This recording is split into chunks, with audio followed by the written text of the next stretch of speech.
Tes, cek.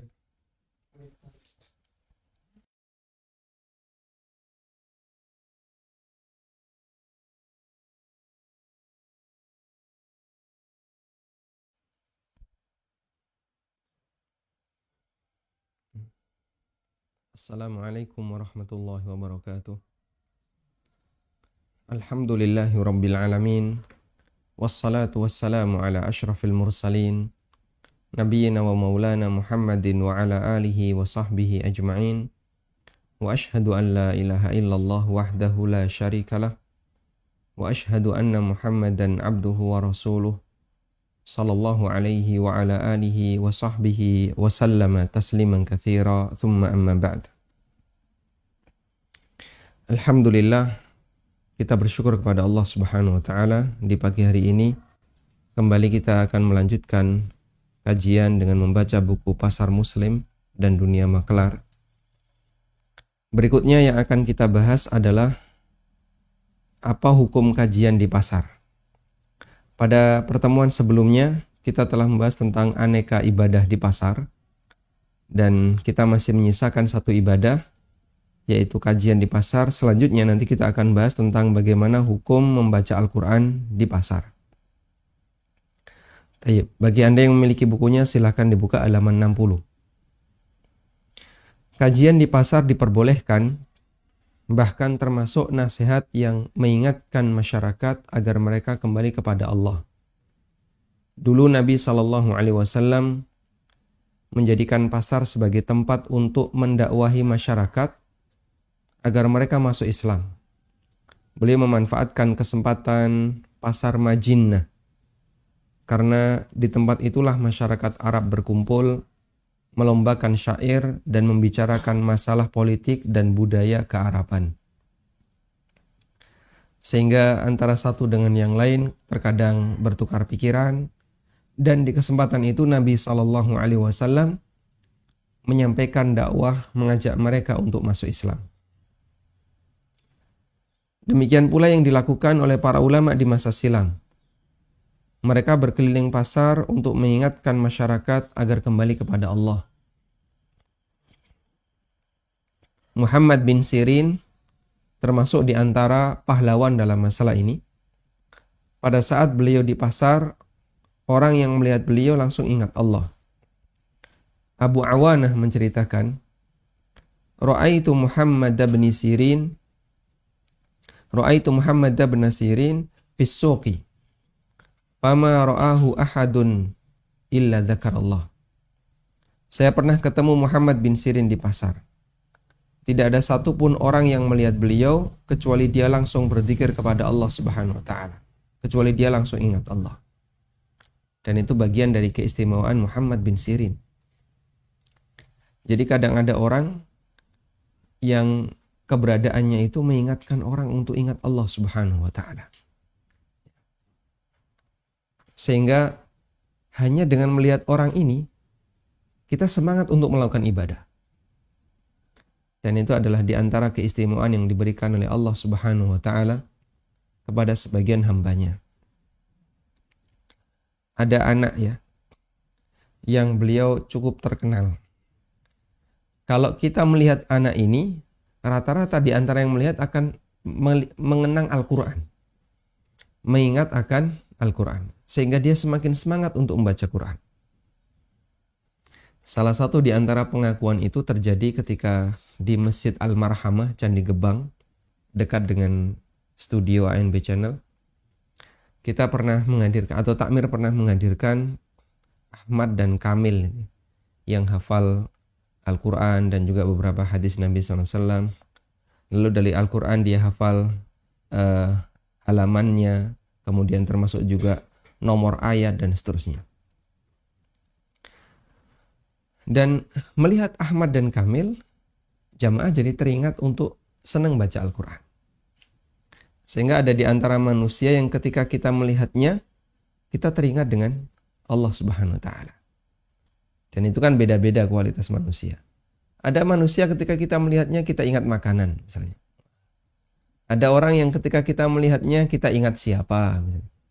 Ingat apa, sehingga sesuai dengan kebiasaannya. Muhammad bin Sirin rahimahullah itu punya ciri khas. Fama ra'ahu ahadun illa dzakarallah. Enggak ada satupun orang yang melihat Muhammad bin Sirin kecuali dia ingat Allah Subhanahu wa taala. Kecuali dia berzikir kepada Allah. Wallahu alam, apakah kemudian orangnya itu penampilannya Masya Allah ya, jenggotnya tebal atau bagaimana. Wallahu alam, kita tidak tahu. Karena untuk mengingat Allah Subhanahu wa taala tidak harus ditandai dengan seperti itu, atau tidak harus melihat seperti itu. Intinya beliau adalah orang yang dekat dengan Allah, bertakwa kepada Allah, dan pengaruh takwanya itu terpancar dalam ya, aura pandangan beliau rahimahullahu taala. Sehingga ketika orang melihat beliau, dia ingat Allah Subhanahu wa taala. Dan itu bagian dari wibawa orang yang bertakwa. Hanya dengan dilihat bisa memotivasi masyarakat untuk berzikir kepada Allah, untuk mengingat Allah. Sebagaimana dakwah di pasar mengajak orang berzikir di pasar, hukumnya dibolehkan. Demikian pula mengadakan kajian di pasar, hukumnya juga dibolehkan. Dan di pemerintah Saudi itu ada Dewan Hisbah yang bertugas untuk mengingatkan masyarakat di pasar. Sehingga dia ya seperti polisi preman, polisi berpakaian preman yang keliling pasar, dan tugasnya adalah mengingatkan orang di pasar. Misalnya mengingatkan orang untuk beribadah kepada Allah, kalau sudah waktunya sholat, semuanya disuruh sholat. Mengingatkan orang untuk hati-hati terkait masalah timbangan, jangan sampai ada pertengkaran, pertikaian di situ, dan seterusnya. Itu adalah tugas dari Dewan Hisbah. Di Indonesia seperti ini ada, namun tidak sampai pada tingkatan mengingatkan ibadah dan seterusnya. Jadi sebatas mengawasi timbangan ya, dan takaran yang ada di pasar. Ya. Jadi ada tim pentera timbangan yang dia keliling pasar dan melakukan kalibrasi. Timbangan di sini apakah sudah benar? Di samping melakukan kalibrasi juga pengawasan. Jangan sampai ada praktek transaksi jual beli yang di situ mengurangi timbangan, kecurangan dan seterusnya. Baik. Kita lanjutkan. Berikutnya kita akan membaca tentang hukum membaca Al-Quran di pasar. Apakah membaca Al-Quran di pasar itu hukumnya dilarang? Kita membahas hukum membaca Al-Quran di pasar di tengah keramaian orang yang lupa kepada Allah. Bukan berzikir di pasar. Adapun kajian mengenai hukum berzikir di pasar telah kita bahas di bab zikir masuk pasar. Selanjutnya kita akan membahas lebih khusus apa hukum membaca Al-Quran di pasar. Kalamullah termasuk di antara kalimat yang wajib untuk dimuliakan. Jika bentuknya suara, memuliakan kalamullah adalah dengan cara didengarkan dan diperhatikan dengan seksama. Sehingga kalau terdengar kalam Allah, maka kita diperintahkan untuk diam, dengerin. Jangan ngobrol sendiri, jangan sibuk sendiri, jangan jangan diskusi, ngobrol. Sehingga diam dan dengerin. Sebagaimana yang Allah firmankan dalam Al-Quran, wa idza quri'al Qur'an fastami'u lahu wa ansitu la'allakum turhamun. Apabila dibacakan Al-Quran, perhatikanlah dan diamlah, la'allakum turhamun, agar kalian mendapatkan rahmat. Sehingga membaca Al-Quran, ketika diperdengarkan Al-Quran, di sini kalimatnya dengan menggunakan bina majhul. Apabila dibacakan Al-Quran. Dibacakan. Wa idza quri'al Qur'an, apabila dibacakan Al-Quran. Siapa yang membaca? Baik manusia maupun rekamannya. Seperti rekaman murotal. Sehingga tidak melihat kepada subjek, tapi melihat kepada apa yang dibaca. Wa idza quri'al Qur'anu, apabila dibacakan Al-Qur'an, fastami'u lahu wa ansitu la'allakum turhamun. Maka perhatikan dan diam agar kalian mendapatkan rahmat.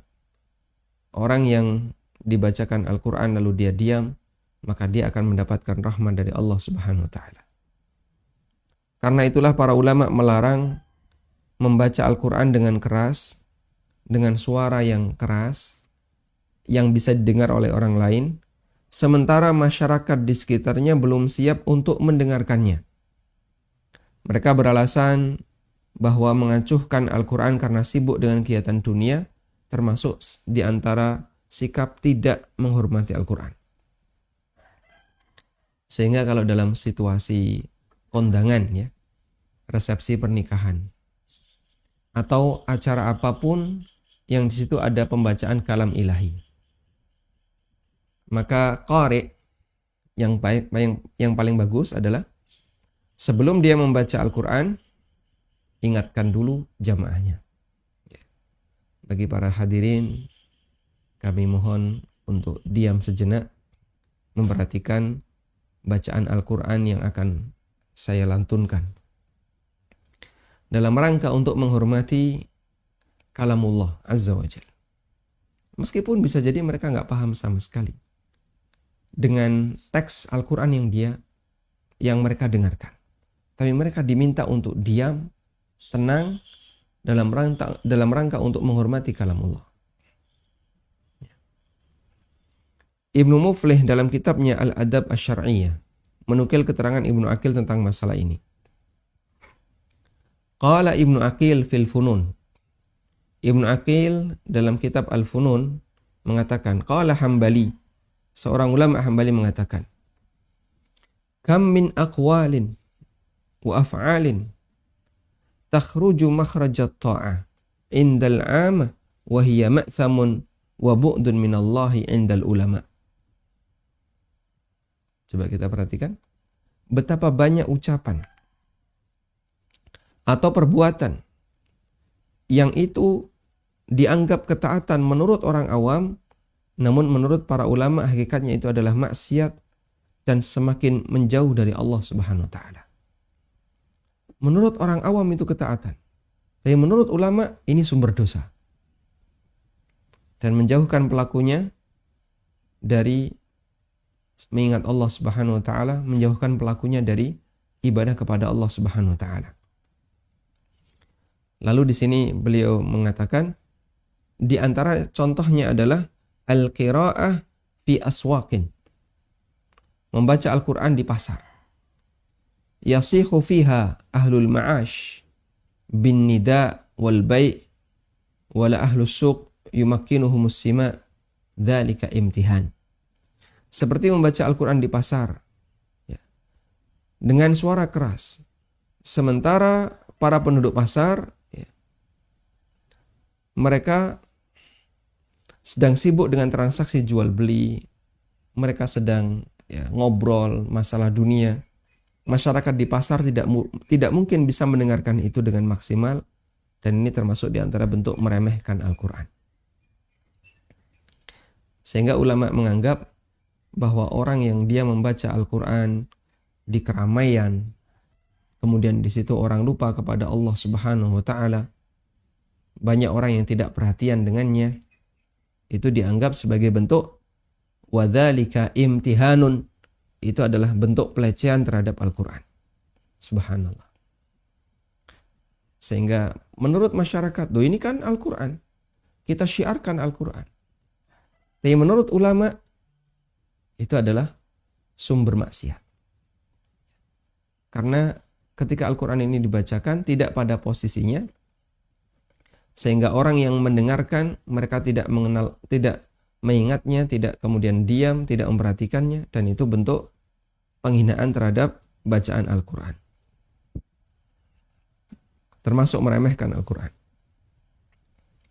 Juga dinyatakan dalam syarah Muntahal Iradat fikih madzhab Hambali, wala yajuzu raf'us sauti fil aswaq bil Qur'an ma'ashtighali ahliha bitijaratihim wa adam istima'ihim lima fihi minal imtihan. Tidak boleh mengangkat suara di pasar dengan lantunan Al-Quran. Tidak boleh membaca Al-Quran dengan mengeraskan suara ketika di pasar. Ma'ashtighali ahliha bitijaratihim wa adam istima'ihim. Karena para pedagang di situ, sementara para masyarakat yang ada di pasar sibuk dengan perdagangan mereka dan tidak memperhatikan apa yang mereka dengar.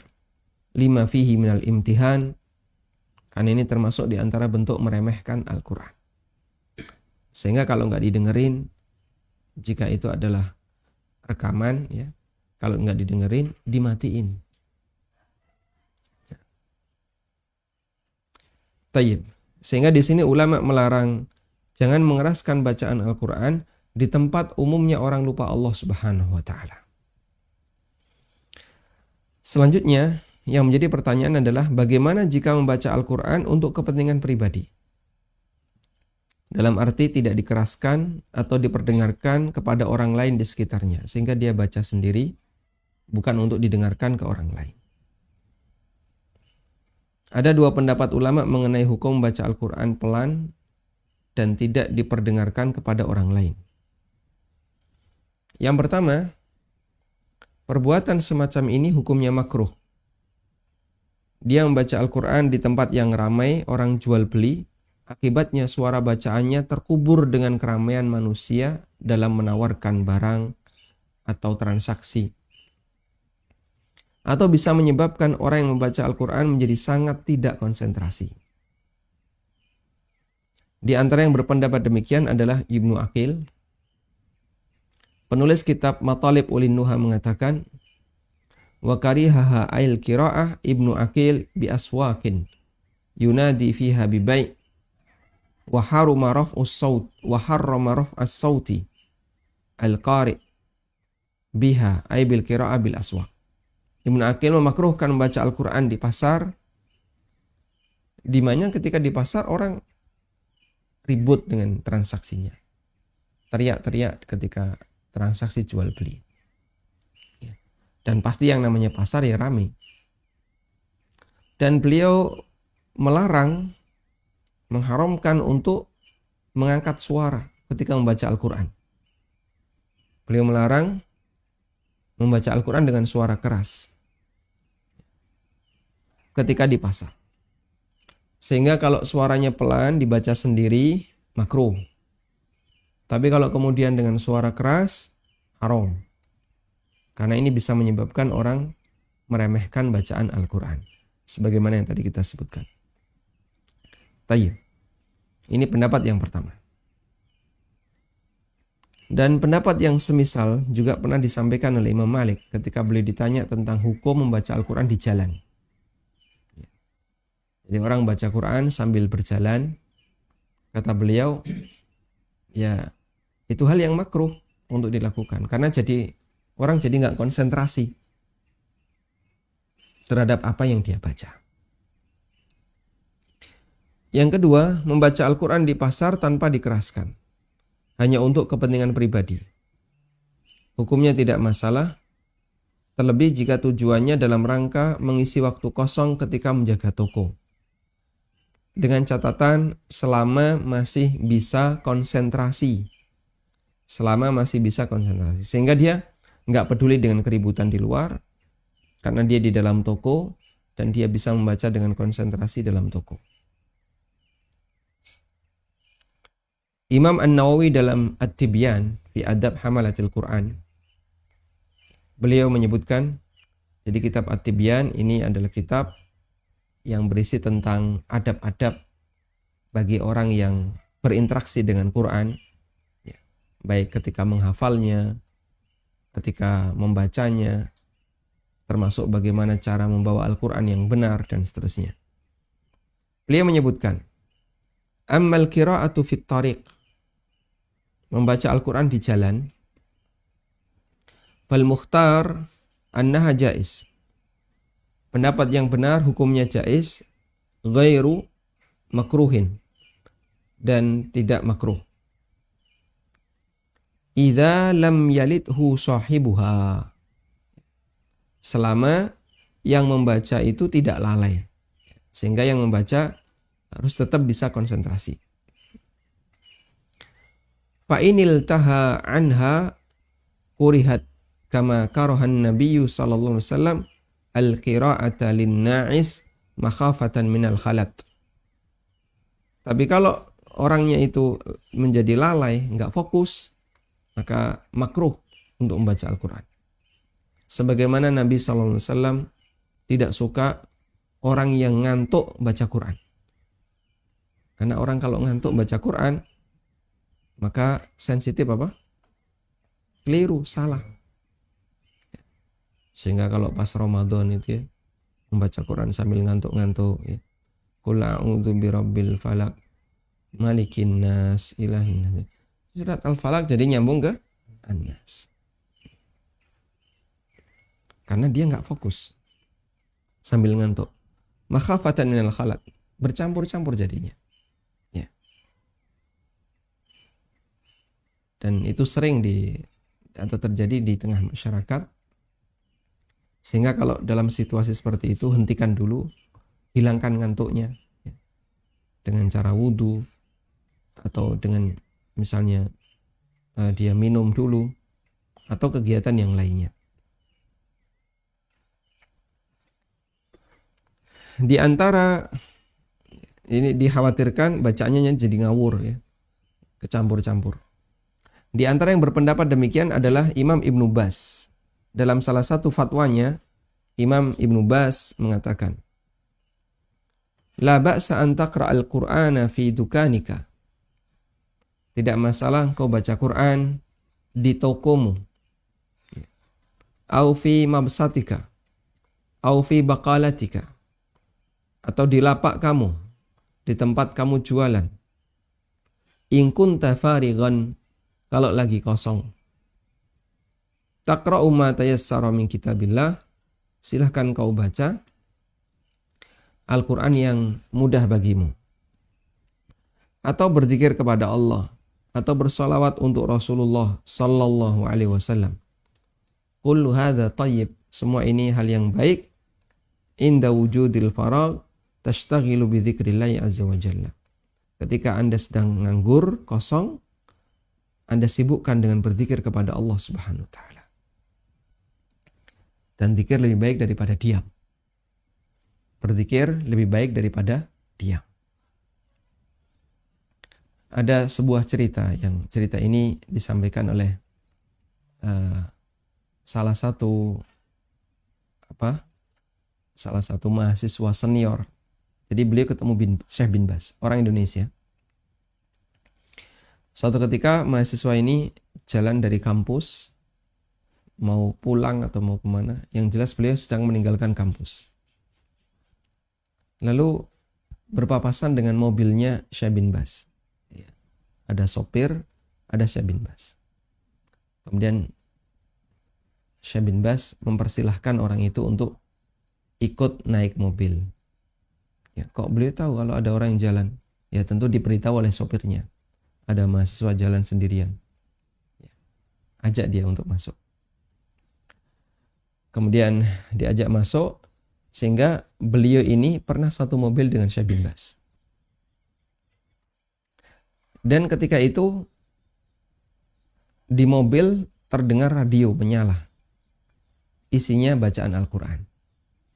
Perjalanan berlanjut. Lalu di tengah perjalanan suara Al-Qurannya terhenti. Ganti, ini karena ini radio ya. Kemudian Al-Qurannya sudah selesai, ganti penyiar. Nah, penyiar kemudian menyampaikan sesuatu informasi, wallahu alam, ininya dia menyampaikan informasi, penyiarnya itu. Lalu apa yang diminta oleh Syekh bin Baz? Dia minta kepada supirnya, matikan. Dimatikan tuh radio. Ganti beliau yang membaca Al-Quran. Ya. Karena dengerin suara penyiar nggak ada pahalanya. Itu pakai bahasa Arab ya. Kalau orang Indonesia diaminkan. Ya. Ini penyiar begitu ganti suara penyiar, Syekh bin Baz minta matikan. Lalu beliau sendiri, rahimahullah, yang berzikir dan membaca Al-Quran. dalam rangka untuk memanfaatkan waktu. Sehingga kalau kita berada di kendaraan, kita sangat yakin ya, banyak waktu yang kosong dalam waktu yang lama. Ya. Perjalanan dari Jogja kemana bisa berjam-jam. Gunakan untuk berzikir, membaca Al-Quran, dan seterusnya. Wallahu ta'ala alam. Walhamdulillahirabbil alamin. Kita telah menyelesaikan bagian ini, hukum membaca Al-Quran ketika di pasar. Baik, di buku saya sediakan kolom catatannya. Bagi Bapak Ibu misalnya punya catatan tertentu, silahkan nanti dicatat di sini. Nah, pembahasan berikutnya kita akan membahas tentang beberapa adab di pasar.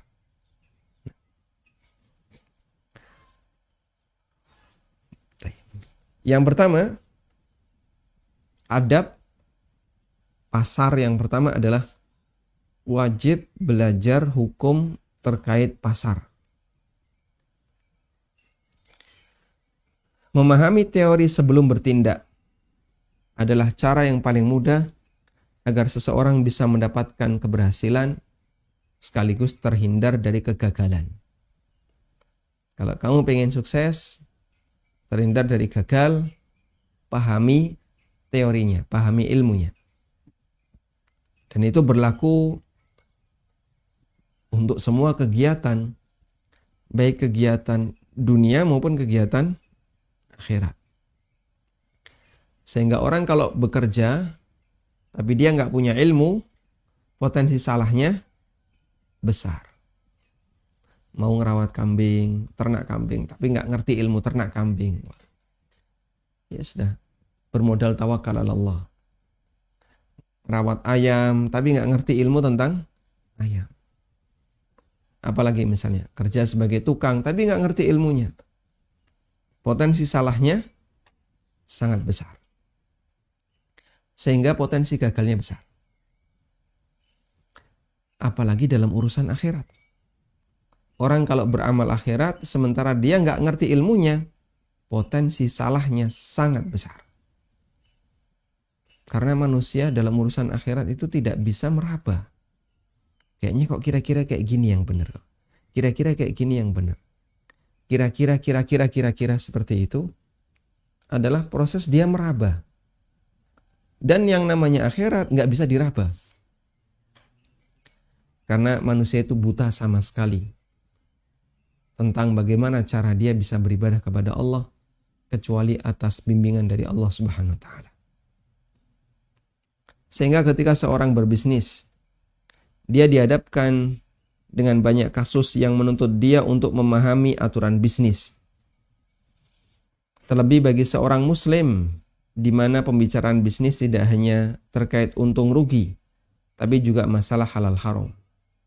Agar seorang pengusaha bisa semakin yakin bahwa rizki yang dia dapatkan telah terbebas dari riba, harta haram lainnya. Sehingga dia wajib belajar tentang fikih muamalah maliyah. Sahabat Ali bin Abi Thalib radhiyallahu anhu pernah mengingatkan, "Man ittajara qabla ayatafaqqaha, irtatama fir riba thumma irtatam." Barang siapa yang berdagang sebelum dia paham tentang fikihnya, sebelum dia ngerti ilmu agama, irtatama fir riba, maka dia akan terjerumus ke dalam riba, thumma irtatam. Lalu semakin dalam dia terjerumus, semakin dalam. Karena itu, sebuah keniscayaan bagi siapapun yang ingin berbisnis, dia harus memahami aturan syariat dalam muamalah bisnisnya. Jika tidak, sangat rentan baginya untuk terjerumus ke dalam riba atau kubangan harta haram yang lainnya. Dan ini hal yang sudah kita pahami bersama. Kalau kamu ingin terhindar dari potensi kegagalan, potensi bahaya, berarti kamu harus paham. Dulu di zaman Umar bin Khattab radhiyallahu anhu, bagian dari regulasi yang diberikan oleh negara terhadap pasar Madinah. Umar menetapkan aturan. Setiap yang berdagang di pasar Madinah, dia harus paham fikih jual beli. Jika tidak, pedagang ini akan diusir dan tidak diizinkan untuk berdagang di kota Madinah. Umar bin Khattab radhiyallahu anhu terbiasa keliling di pasar sambil membawa tongkat, membawa tirrah.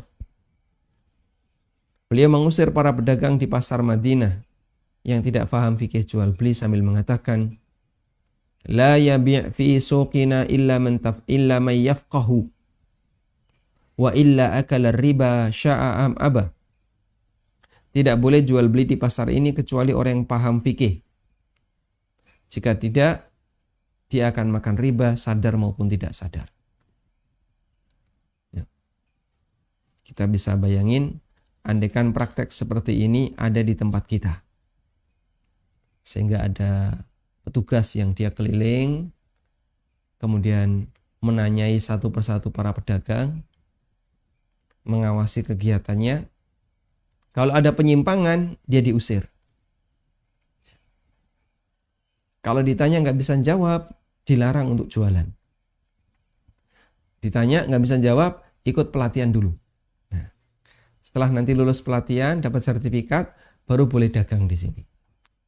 Itulah pasar muslim yang ideal. Masya Allah, andaikan kita punya pasar kayak gini ya, tentu para pelaku pasar akan lebih aman dari potensi kejahatan dalam masalah muamalah.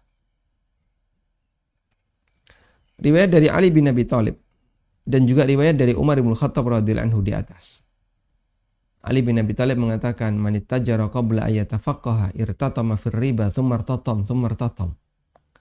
Siapa yang berdagang dan dia belum paham tentang fikihnya, dia akan terjumus ke dalam riba. Kalau Umar mengatakan, "La yabi' fi suqina illa man yafqah." Tidak boleh jualan di pasar ini kecuali yang paham fikihnya. Wa illa akala riba, karena kalau enggak dia akan makan riba. Ini menunjukkan betapa dekatnya praktek jual beli dengan riba. Sehingga siapa saja yang belum menguasai aturan fikih jual beli dengan baik, namun sudah melakukan transaksi jual beli, sangat rentan baginya untuk terjerumus ke dalam riba. Rentan baginya untuk terjerumus ke dalam riba. Posisi Umar sebagai pemimpin negara memiliki kewenangan untuk melindungi pasar dari pelaku yang tidak paham fikih muamalah maliyah. Tradisi semacam ini juga dilaksanakan di zaman Imam Malik rahimahullah. Dalam kitab Min Akhlaqis Salaf dinyatakan, "Kana al-Imamu Malikun rahimahullah ya'murul umara fayajma'una at-tujjar was-suqah wa ya'ridunahum 'alaihi." Imam Malik biasa memerintahkan gubernur Madinah untuk mengumpulkan para pedagang pasar, para pebisnis, ya'riduna 'alaihi wa yu'ridunahum 'alaihi, dan para pedagang itu untuk diuji, dikumpulkan dalam rangka untuk diuji. Fa idza wajada ahadan minhum la yafqahu ahkamal muamalat wa la ya'riful halala minal haram aqamahu minas suq. Kalau Imam Malik jumpai ada pedagang yang dia nggak paham fikih muamalah, nggak ngerti batasan halal haram, aqamahu minas suq, maka dia disuruh pindah dari pasar ini. Wa qala lahu, sambil mengatakan, "Ta'allam ahkamal bai'i wasyira." Kamu harus pelajari tentang hukum jual beli. Tsumma jlis fis suq, baru silahkan duduk di pasar.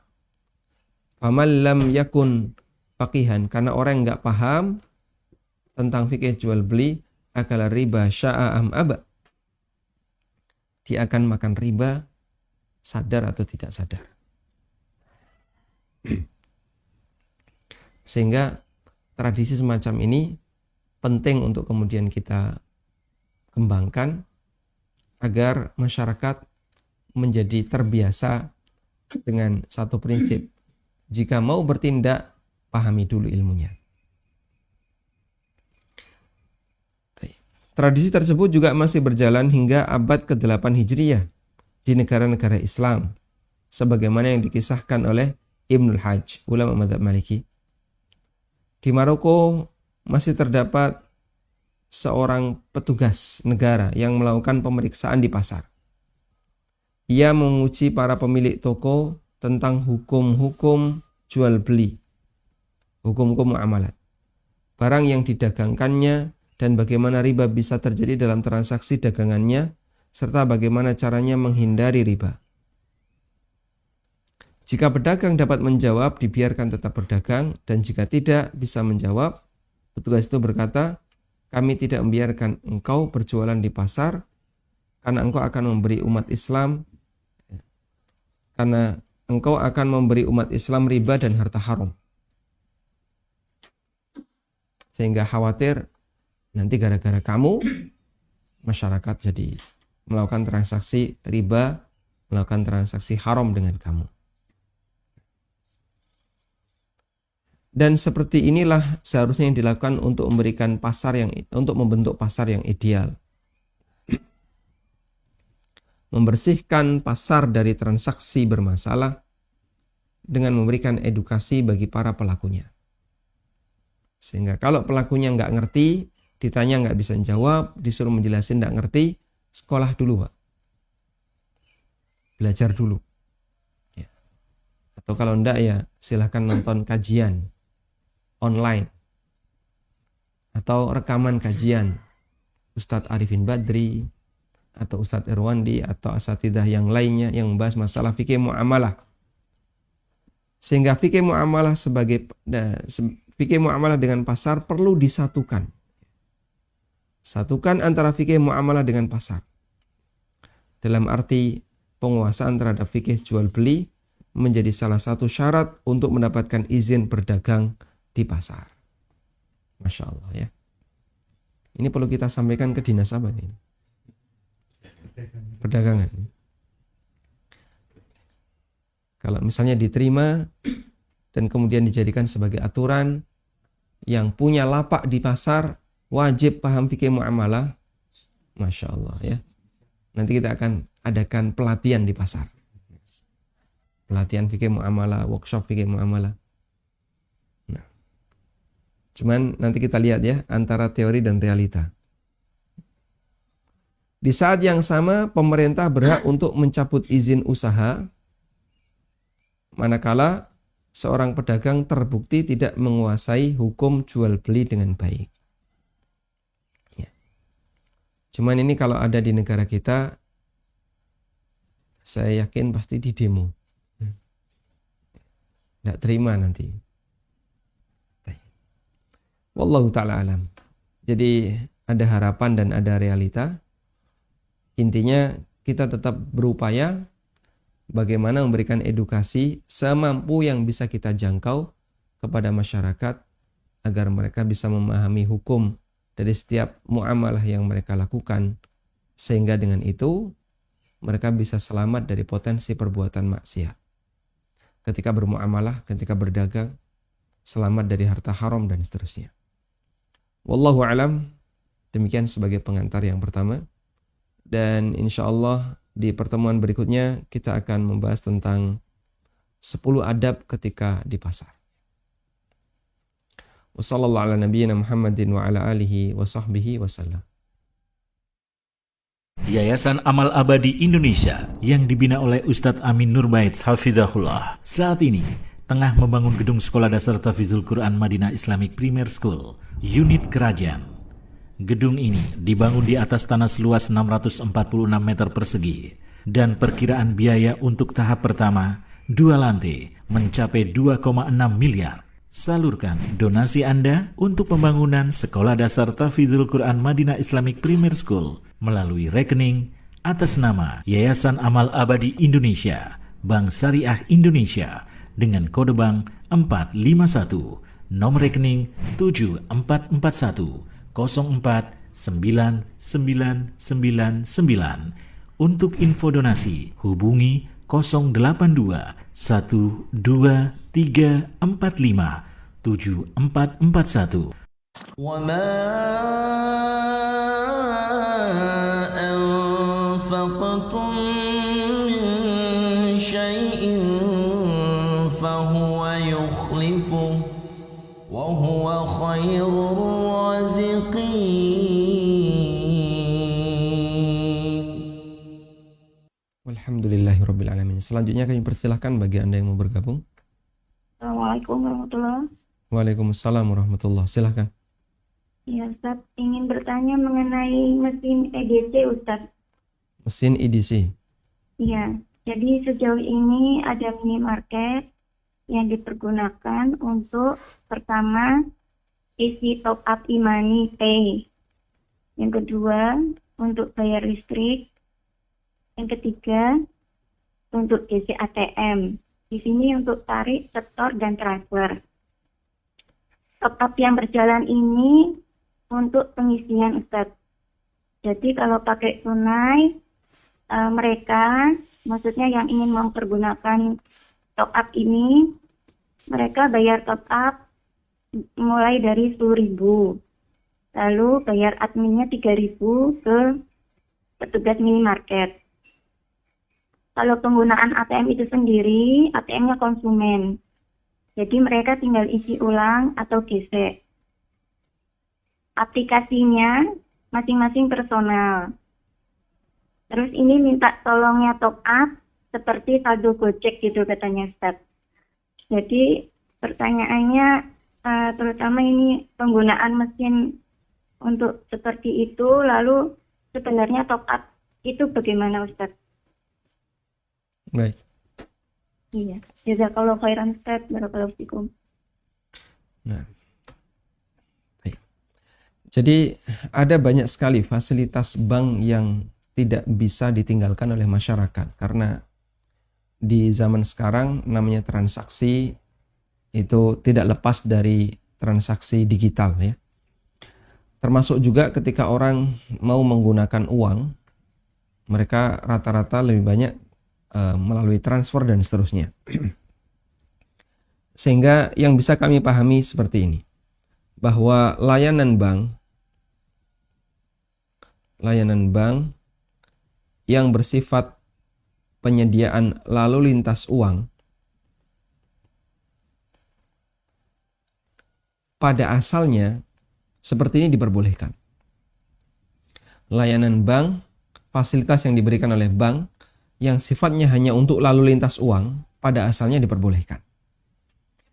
Nah, sedangkan rincian hukumnya tergantung dari penggunaan lalu lintas uang ini.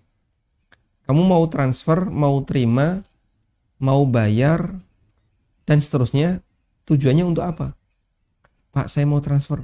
Untuk apa ini, Mas? Saya lagi taruhan ini, Pak. Ya, dia mau transfer tapi untuk judi.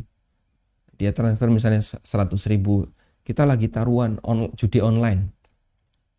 Ya, kita tidak boleh melayani. Atau ada orang misalnya mau tarik. Ini bayaran apa? Kemarin saya habis beli jualan ini Homer. Laku Homer saya. Nah, saya mau terima bayaran, pinjam rekening kamu. Jadi lalu lintas uang itu tergantung dari fungsi penggunaan pemiliknya. Kalau dipakai untuk yang mubah, maka hukumnya mubah dan sebaliknya. Sehingga ketika Anda menyediakan jasa lalu lintas uang, baik dengan mesin EDC maupun mesin link-link itu ya, ada Brilink, ada apa lagi? Dan mesin-mesin yang semisal ya. Apapun bentuk mesin itu hanyalah teknologi yang menyediakan layanan berupa lalu lintas uang. Nah, sekarang hukumnya kembali kepada masalah bagaimana cara orang itu menggunakan. Untuk tujuan apa dia menggunakan. Kalau tujuannya maksiat, ya Anda tidak boleh melayani karena kita dilarang untuk ta'awun 'alal itsmi wal 'udwan. Sehingga di sini hukum tergantung dari tujuan.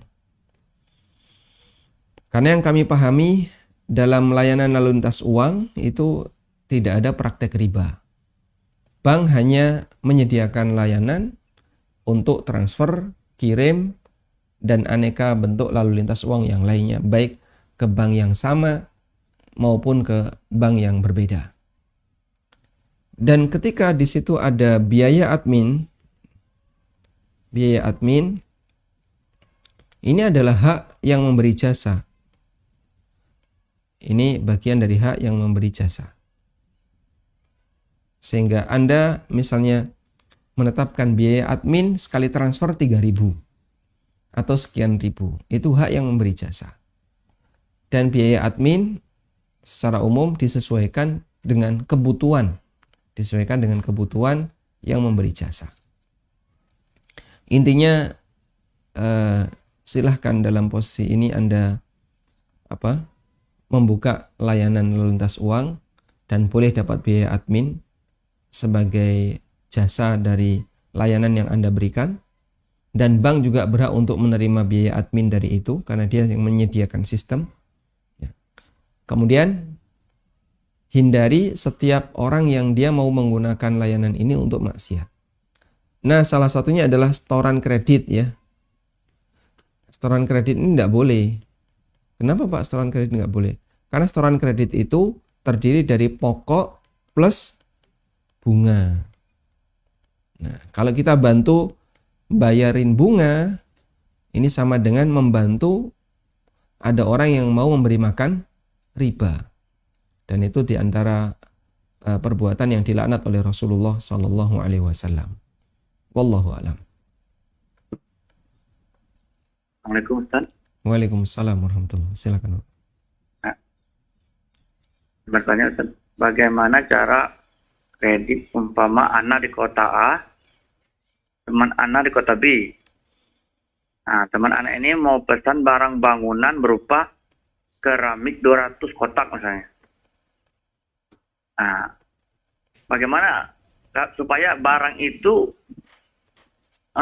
tidak, karena jarak kota A ke B ini jauh, toko tersebut anak bisa telepon langsung bisa diantar sebenarnya ke teman anak ini yang mau kredit ini keramik ini 200 kotak.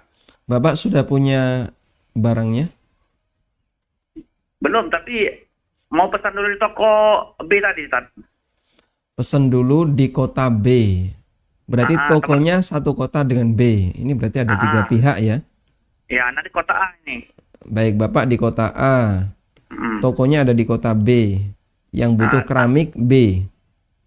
Ya, jadi anak juga sudah sebenarnya anak bisa telepon karena sudah berlangganan di toko bangunan itu, bisa langsung aja sebenarnya antar ke teman anak yang mau kredit itu di toko B itu. Baik. Nah, karena bagaimana solusinya biar barang itu enggak diantar lagi ke kota A terus diantar lagi ke kota B teman anak itu. Baik. Yang kedua nah ini teman anak ini mau kredit mobil sama anak kan. Nah, jadi sudah dapat mobilnya teman anak ini, mobil A misalnya. Itu udah harganya sudah sama aplikasinya, dia mau jual itu mobilnya bisa 100 juta kata teman anak. Saya minta bantu kredit saat ini sama anak, teman anak tadi. Terus berapa estimasi kreditnya? Sudah saya kasih sekian-sekian, deal. Baru anak transaksi sama si penjual yang teman anak, baru anak langsung mobilnya saya bawa ke rumah, besoknya anak akad kredit sama teman anak tadi. Apakah itu diperbolehkan? Baik. Itu tadi. Assalamualaikum, jazakallahu khairan. Jazakumullahu khairan. Waalaikumsalam warahmatullahi. Baik. Salah satu di antara syarat kita boleh menjual barang yang sudah kita beli. Jadi awalnya saya tidak memiliki barang. Lalu saya beli barang. Maka barang yang saya beli itu boleh saya jual jika di antara syaratnya adalah jika sudah saya terima. Saya ulang ya. Di antara syarat bolehnya menjual barang yang kita beli adalah barang itu sudah kita terima. Sehingga kalau saya di Jogja, saya beli barang di Surabaya. Misalnya HP ya. Kemudian dalam proses kirim selama 3 hari, saya belum boleh menjual sampai HP itu tiba di tempat saya, baru boleh saya jual. Karena Nabi SAW mengatakan, la tabi'hu hatta taqbidah. Jangan kau jual barang sampai kau menerimanya. La tabi'hu hatta taqbidah. Jangan kau jual barang sampai kau melakukan qabd, menerima barang itu. Sehingga kalau belum kau terima, tidak boleh kau jual. Tunggu dulu sampai diterima. Baik, nah sekarang kasusnya. Bapak Bapak A ya, ada di kota A. Nama kota dengan nama orangnya anggaplah sama. Ada B, ada di kota B. Toko besi, toko bangunan ada di kota B. Anda baru boleh menjual ke B jika Anda sudah menerima keramik itu. Ini B butuh keramik. Anda boleh menjual ke B jika Anda menerima keramik itu. Kira-kira yang efisien yang mana? Keramiknya dari toko dibawa ke tempat Anda kirim lagi ke B? Ataukah Anda yang datang ke kota B? Mana yang lebih efisien?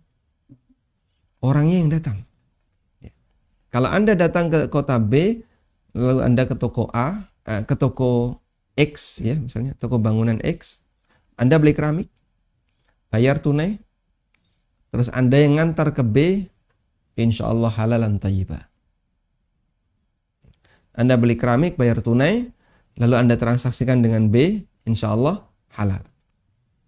Di sini Anda berhak untuk mendapatkan margin. Baik. Wah, tapi sekarang tidak mungkin. Nanti effortnya terlalu banyak, biayanya saya harus ke toko B. Gimana kalau misalnya cuma nelpon tokonya aja? Wahai toko X, tolong kirim keramik sekian ke B. Ya. Anda melakukan pelanggaran. Kenapa? Menjual barang yang belum diterima. Dan itu oleh Ibnu Abbas radhiyallahu anhuma beliau sebut sebagai riba. Sebagaimana disebutkan dalam hadis riwayat Abu Dawud dan yang lainnya dari Tawus bin Kaisan, beliau menceritakan bahwa Ibnu Abbas mengatakan, "Naha Rasulullah sallallahu alaihi wasallam ayyabi at-ta'am qabla ayyastawfiyah." Rasulullah sallallahu alaihi wasallam melarang orang menjual makanan sebelum diterima, sebelum dilakukan istifa. Istifa itu ditimbang utuh terus dipindahkan. Taus bertanya kepada Ibnu Abbas, "Wa madzaka?" Kok bisa terjadi seperti itu? Jawab Ibnu Abbas radhiyallahu anhu, "Dzaka darahim bid-darahim wa ta'amu murja." Kan hakikatnya adalah duit ditukar dengan duit, sementara makanannya tertunda, tidak ada. Sehingga kalau di situ terjadi 3 pihak ya, Anda, B, dan toko. Anda menghubungi toko, transfer, telepon, transfer, anggaplah misalnya 10 juta. Udah? Toko ngantar barang ke B. Lalu B kirim duit ke Anda. Anggaplah misalnya 10 juta jadi 11 juta. Kata Ibnu Abbas, itu hakikatnya Anda menyerahkan 10 juta, dapat 11 juta. Anda tidak pernah megang barangnya sama sekali. Hakikatnya seolah-olah di sini adalah Anda menyerahkan 10 juta dan dapat 11 juta. Dan praktek ini riba. Baik. Maka solusinya adalah silakan Anda datang ke kota B. Kalau nggak memungkinkan gimana? Nah, kalau nggak memungkinkan, ada nggak solusi yang lain? Kalau nggak memungkinkan karena sedang pandemi, Anda punya nggak kenalan di toko B, di kota B? Oh ada. Siapa? Z. Z ini teman ngaji. Alhamdulillah. Sekarang Anda hubungi Z. Z, apakah kamu mau jadi wakil saya? Wakil apa? Ya pokoknya nanti saya suruh kamu. Tak bayar. Mau dia Z? Anda bayar Z. Sudah? Z jadi wakil Anda untuk transaksi keramik di toko X. Lalu setelah diterima, ditransaksikan dengan B. Nanti Z berhak untuk dapat bayaran fee sesuai yang Anda sepakati dengan Z. Insya Allah ini yang syar'i. Nah termasuk juga dalam kasus mobil tadi, kalau yang Bapak ceritakan, Bapak beli mobil itu, dibawa pulang, baru ditransaksikan dengan B. Ini konsumen, ini pemilik pertama ya. Bapak beli dulu, mobil diantar, lalu ditransaksikan dengan B. Insya Allah tidak masalah. Selama ya, ketika Bapak sudah memiliki mobil itu, B berhak untuk tidak jadi beli. B tidak dipaksa untuk beli sehingga dia berhak untuk mundur nggak jadi beli. Wallahu a'lam. Assalamualaikum Ustaz. Waalaikumsalam warahmatullahi. Izin bertanya, apabila jam kelas tahsin Quran via voice note WhatsApp bertepatan sewaktu di jalan dan di dalam bus kita melakukannya, apakah itu diperbolehkan Ustaz? Jazakallahu khairan. Berarti Anda setoran ya? Setoran dan dengar jam tahsin Al-Quran via voice note. Insya Allah tidak masalah, dan di sini yang Anda lakukan sebenarnya adalah di proses belajar. Anda sedang belajar, dan dalam belajar itu ada beberapa kelonggaran yang itu tidak ada dalam kegiatan selain belajar. Karena itu dalam posisi ini Anda diperbolehkan untuk mengirim VN atau rekaman di dalam bis, kemudian dan itu kan tidak dikeraskan ya, karena Anda yang penting pokoknya bisa disuarakan dan jelas suaranya, kirim. Insya Allah tidak masalah. Wallahu a'lam. Baik, silahkan. Assalamualaikum Ustaz. Waalaikumsalam warahmatullahi. Ustaz, ada yang mau saya tanyakan sedikit masalah hukum faraid Ustaz, hukum waris. Jadi begini Ustaz, yang pertama itu adalah ibu kami meninggal dan meninggalkan harta dari pendapatan ayah. Sebelumnya sudah meninggal. Kemudian setelah ayah meninggal itu kami tidak membagikan secara faraid, tapi setelah meninggal kami membagikan secara faraid. Itu meninggalkan anak 5, tapi 2 sudah meninggal Ustaz. Yang pertama meninggal tidak meninggalkan istri laki-laki. Yang kedua juga tidak, yang kedua meninggal tapi meninggalkan istri dan 2 anak. Yang ketiga anaknya adalah 2 perempuan dan tinggal 1 laki-laki. Nah, setelah dihitung berdasarkan saya tanya-tanya itu kan masing-masing yang hidup itu dapat yang perempuan 1/8, yang laki-laki 2/8. Kemarin saya tanyakan apakah yang meninggal ini dapat Ustaz? Karena dia meninggalkan anak. Kemudian yang meninggal ini meninggalkan istri tadi dan anak tadi punya hutang ke ibu saya gitu. Waktu dia masa hidup untuk membayar sesuatu. Nah, bagaimana ini hukumnya Ustaz, pembagiannya? Baik. Ya Ustaz. Baik. Bapak, Bapak lihat TV ya? Ya Ustaz. Skemanya terlihat. Siapa yang meninggal duluan dari skema ini? Yang meninggal dari orang tua Ustaz? Bapak Anda meninggal tahun berapa? Ya. Ayah saya itu meninggal tahun 84 Ustaz. 84. Ya. Ya. Ibu meninggal tahun berapa? 1 bulan yang lewat Ustaz. 1 bulan yang lalu, 21 tahun 21 ya. Ya. Anak lelaki pertama meninggal? Anak laki pertama masih ada Ustaz, saya. Bukan. Maksud saya anak laki-laki yang meninggal pertama tadi? Meninggalnya 4 tahun yang lalu Ustaz. 4 tahun yang lalu berarti 2018 ya. Iya benar Ustaz. Kemudian yang satu lagi yang punya istri tadi? Yang punya istri itu yang meninggal 2018 Ustaz. Gimana? Yang meninggal itu yang punya istri itu 2018 itu Ustaz. 2018. Tadi kan ada 2 anak yang meninggal. Ya, yang meninggal yang satu lagi sekitar 15 tahun yang lewat Ustaz. 15 tahun yang lewat. Iya Ustaz. Anggap tahun 90-an gitu aja ya. Iya, iya Ustaz. Baik. Yang 2018 punya istri, punya anak? Punya anak 1 dan istri 2 Ustaz. Yang 90-an? Yang 90 maksudnya Ustaz, yang meninggal Ya, tahun 90. Dia tidak meninggalkan apa-apa Ustaz, meninggal istri dan dia masih bujang Ustaz. Oh, masih bujang. Baik. Ya. Ini salah nulis saya. Baik, cukup Bapak? Ya, Cukup Ustaz. Barakallahu fiik.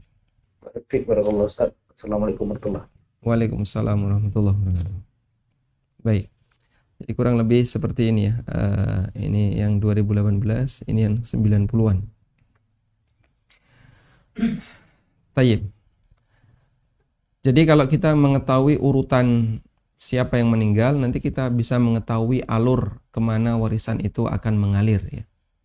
Ketika X meninggal, dan ini adalah bapak pada tahun 84, maka tentu saja yang berhak mendapatkan warisan adalah seluruh anaknya yang masih hidup dan istri. Sehingga ini kalau kita hitung, istri dapat 1/8, sisanya ke anak. Istri 1/8, sisanya ke anak. Ini semuanya dapat, karena semuanya anak ini masih hidup. Saya tidak tahu laki perempuannya yang mana ya. Ini anggap laki, ini perempuan misalnya ya. Ini semuanya masih hidup, sehingga semuanya berhak untuk mendapatkan warisan. Baik, dari sisa, yaitu 7/8. Nah, selanjutnya ketika L ini meninggal di tahun 90-an, saat L meninggal berarti yang berhak dapat warisan adalah ibunya dan saudara-saudaranya. L ini hartanya dari mana? Bisa dari 7/8 ini, plus kalau dia punya simpanan yang lain, dia bisa, itu yang dijadikan sebagai harta warisannya. Selanjutnya, ketika yang meninggal tahun 2018, punya istri dan anak. Nah, dia mendapatkan warisan dari ayahnya, tapi tidak dapat warisan dari ibu. Karena ibu meninggal tahun 2021. Tahun 2021. Sehingga beliau dapat warisan dari bapak yang dulu 7/8, tapi tidak mendapatkan warisan dari ibu, karena ibu masih hidup saat dia meninggal. Nah, sekarang yang jadi pertanyaan, saat ibu ini meninggal, Y meninggal di tahun 2021, apakah anak-anaknya ini dapat? Dulu sudah pernah kita sampaikan di kajian tentang wasiat wajib. Wasiat wajib. Wasiat wajib kasusnya seperti ini. Ada kakek atau nenek meninggal, sementara anak dari kakek atau nenek ini ada yang sudah meninggal dan dia punya anak. Berarti apakah cucu dapat warisan dari Y? Ini dibahas dalam wasiat wajib. Dan ulama beda pendapat tentang wasiat wajib.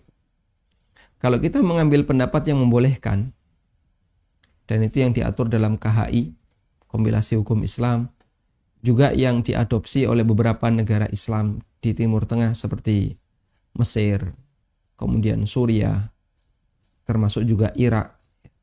Mereka memberlakukan wasiat wajib.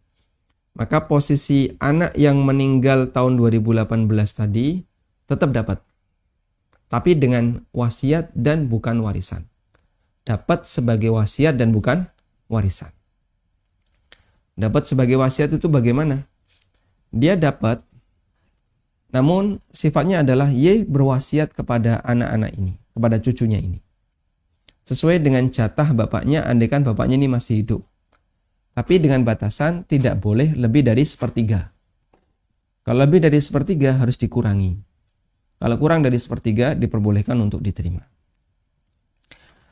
Maka dari itu sebenarnya idealnya Y ini sebelum meninggal diminta wasiat dulu. Tolong wasiatkan, kasihkan ke cucunya. Nah, yang jadi pertanyaan adalah bagaimana kalau Y nggak pernah berwasiat? Nah, itu kalau Y nggak pernah berwasiat, apakah diasumsikan bisa wasiat? Itulah yang disebut dengan wasiat wajib. Ada yang mengatakan diasumsikan berwasiat. Ada yang mengatakan tidak, ada khilaf dalam masalah ini. Dan tadi sudah kita sebutkan beberapa negara mewajibkan hal itu. Makanya disebut wasiat wajib. Dan kalau Bapak ingin mendapatkan keterangan lebih lengkap, mungkin nanti bisa lihat di playlist ANB Channel, di kajian bedah buku pengantar ilmu waris. Di situ ada pembahasan tentang masalah wasiat wajib. Wallahu a'lam. Assalamualaikum Ustaz. Waalaikumsalam warahmatullahi. Sewaktu bangun rumah belasan tahun yang lalu, Ana masih kekurangan 500.000 kepada petugas yang pasang listrik. Karena saat itu disebabkan belum kelar dalam pekerjaannya. Nanti kalau sudah beres, 500.000-nya dibayarkan. Namun, sampai dengan saat ini beliau tidak pernah datang dan sudah hilang kontak. Apa yang harus Ana lakukan, Ustaz? Barakallahu fiik. Nah, ini pernah terjadi seperti yang diceritakan oleh Nabi SAW. ada 3 Bani Israel, 3 orang di kalangan Bani Israel yang mereka berjalan bersama, kemudian turun hujan. Lalu mereka masuk ke dalam gua. Tiba-tiba turun batu besar yang menutupi pintu gua itu, sehingga mereka nggak bisa keluar. Akhirnya mereka berdoa dengan tawassul menggunakan amal solehnya. Salah satunya dia mengatakan, "Ya Allah, saya punya beberapa karyawan.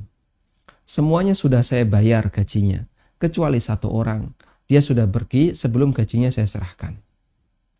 Akhirnya gaji itu saya kembangkan, dibelikan binatang, terus berkembang sampai jumlahnya sangat banyak. Ya tentu saja waktunya cukup lama. Berapa tahun Pak? Wallahu alam, kita tidak tahu. Yang jelas pokoknya kambingnya jadi sangat banyak. Orang itu datang, nagih gajinya. Mana gaji saya? Kemudian ditunjukkan, kamu lihat hewan 1 lembah ini. Iya, itu gaji kamu semua. Akhirnya dibawa semua dan tidak meninggalkan seekor pun. Sehingga orang ini menganggap bahwasanya itu adalah amal soleh yang besar. Lalu bentuk amal solehnya di mana? Sikap amanah yang dia lakukan sehingga dia menjaga harta orang jangan sampai berkurang, bahkan sampai dikembangkan. Karena itu 500.000 itu kalau mau Anda kembangkan, ya, misalnya dibelikan kambing, nggak dapat ya, cempe ya, terus dibesarin nanti jadi beranak pinak, silahkan. Tapi itu kan kemudian membuat kita harus repot, ngerawat dan seterusnya. Terus yang praktis gimana Pak? Yang praktis Anda belikan emas ya. Ya kalau 12 tahun yang lalu ini bisa dapat 1 gram lebih. Kalau sekarang baru dapat setengah gram ya. Anda belikan emas, simpan dalam bentuk emas. Nah, kemudian nanti kalau orangnya datang, kasihkan emas itu. Jadi kan ada kenaikan. Dari yang awalnya 500 mungkin jadi 700 atau 800. Dan itu akan membuat dia lebih senang. Tapi kalau Anda sudah putus asa, kayaknya nggak mungkin bisa ketemu orangnya, sedekahkan atas nama beliau.